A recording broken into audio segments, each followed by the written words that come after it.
बात करते हैं। ट्रिपल विचिंग होता है या क्वाड्रुपल विचिंग होता है? अमेरिका में तो शायद क्वाड्रुपल होता है मेरे ख्याल से। चेक करेंगे एक बार इसको। खैर, एक पैनल के पास चलते हैं और ट्रेड्स की तैयारी करते हैं। आप सभी को गुड आफ्टरनून। गावा सर, बताइए इस समय का trade. Good afternoon to you. Stock जो मुझे पसंद है इस वक्त लगता है वो आईटी क्षेत्र से है, और नेक्स्ट वीक अगर मार्केट को ऊपर जाए तो आईटी को हेल्प करना पड़ेगा। स्टॉक का नाम है LTIM, 4510 पर ट्रेड कर रहा है। स्टॉप होगा 4460, करीब 50 रुपए। अपसाइड टारगेट 4650 मेरे ख्याल से वहां तक जाना चाहिए। LTIM 4560 का अपसाइड पोटेंशियल गाबासो को नजर आ रहा है। LTI माइंट्री में बाइक की कॉल यहाँ पे। मानस जी, आप बताइए। Very good afternoon to you. क्या लग रहा है, कौन से स्टॉक आपने चुना है? गुड आफ्टरनून श्रेया जी। तो देखिए, टाटा पावर में खरीदारी करके चलनी है। 2 दिन पहले ही हमने देखा कि स्टॉक ने अपने 50 डे मूविंग एवरेज को रीगेन कर लिया। उसके बाद भी हायर टॉप्स हायर बॉटम्स का जो दौर है वो थमा नहीं है। मेरा समझना है कि स्टॉक अब बिल्कुल तैयार है अपने 2 डे मूविंग एवरेज को टेस्ट करने के लिए। तो टाटा पावर में करंट लेवल्स पे खरीदारी करेंगे, 374 का स्टॉप लॉस लगाएंगे और 390 रुपए 390 की टारगेट सेट करेंगे।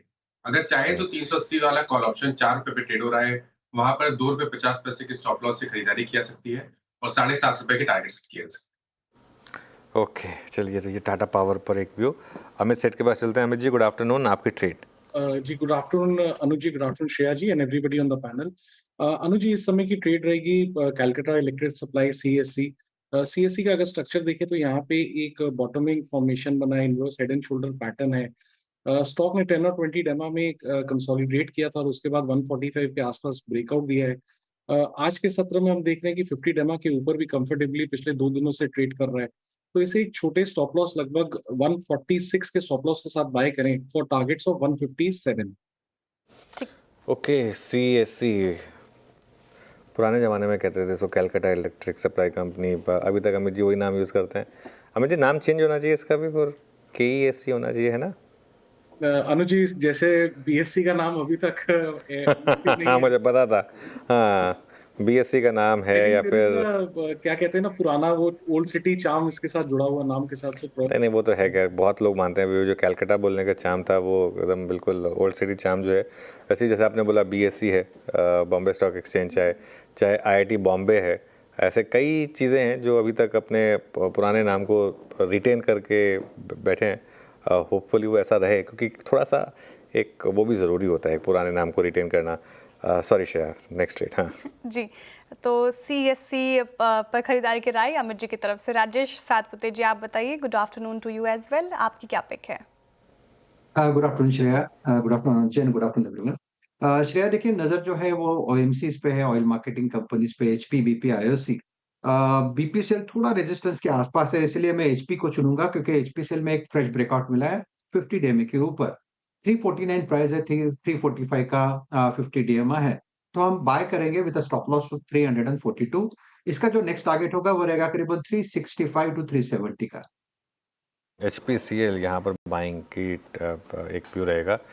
ऑयल मार्केटिंग कंपनीज पर भी हमने पिछले हफ्ते एक व्यू लिया था कि वो कॉम्पनसेशन आना है इनको, और तभी देखिए क्रूड बढ़ रहा है, उसके बावजूद ये स्टॉक चल रहे हैं। अरे, मार्केट एक्सपेक्ट कर रहा है कि शायद ईयर एंड से पहले कुछ वो कॉम्पनसेशन जो है वो एज ए कैबिनेट नोट आ जाए शायद, तो हैरानी नहीं होगी। लेकिन जिस तरीके से स्टॉक्स चले हैं, क्लियरली कुछ ना कुछ तो एक्सपेक्टेशन यहाँ पर मार्केट लेके बैठा है। स्नेहा जी, गुड आफ्टरनून, आपकी ट्रेड। गुड आफ्टरनून अनुज जी।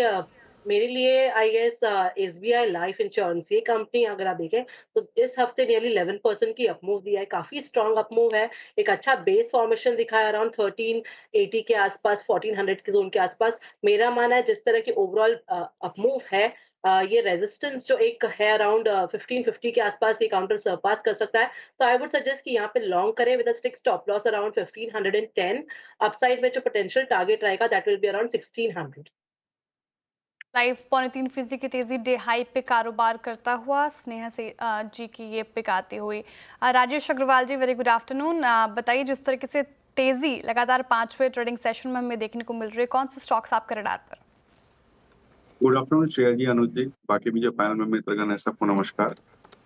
बाजार में तेजी पूरे हफ्ते चली और ऐसा उम्मीद करता हूं कि आगे भी चलती हुई नजर आएगी, क्योंकि जिस तरीके से मोमेंटम पकड़ा हुआ है, कई मैक्रो इकोनॉमिक फैक्टर्स हैं जो सपोर्ट कर रहे हैं। इन हालात के बीच में अगर कोई स्टॉक चुनना हो तो अभी हमारे 2 मित्र पावर सेक्टर से, एक ने टाटा पावर, दूसरे ने कैलकाटा इलेक्ट्रिक।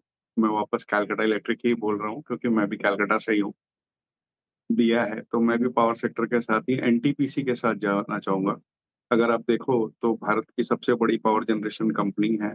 दिसंबर के अंत में 76,598 मेगावाट की इनकी कैपेसिटी थी, जो कि 24% डोमेस्टिक डिमांड को कैटर करती है और 17% डोमेस्टिक कैपेसिटी है इनकी।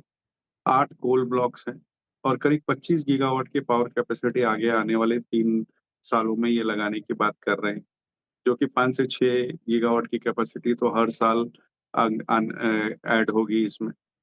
और इससे हमें लगता है कि अच्छी ग्रोथ आएगी कंपनी में। दूसरे न्यूक्लियर एनर्जी में भी जा रहे हैं। एनटीपीसी ग्रीन जो कि इनकी सब्सिडी लिस्टेड हुई है, उसका वैल्यूएशन अलग से है, डिविडेंड अच्छा देती है। हमारा अनुमान है अगर इसे कोई डिलीवरी के हिसाब से ले और 6 से 9 महीने का समय दे तो ₹400 के टारगेट इसमें आ सकते हैं। ठीक है, 400 रुपये के टारगेट एक्सपेक्ट कर सकते हैं एनटीपीसी में। जिस तरीके से तेजी देखने को मिल रही है, डे हाई के आसपास कर रहा है कारोबार फिलहाल।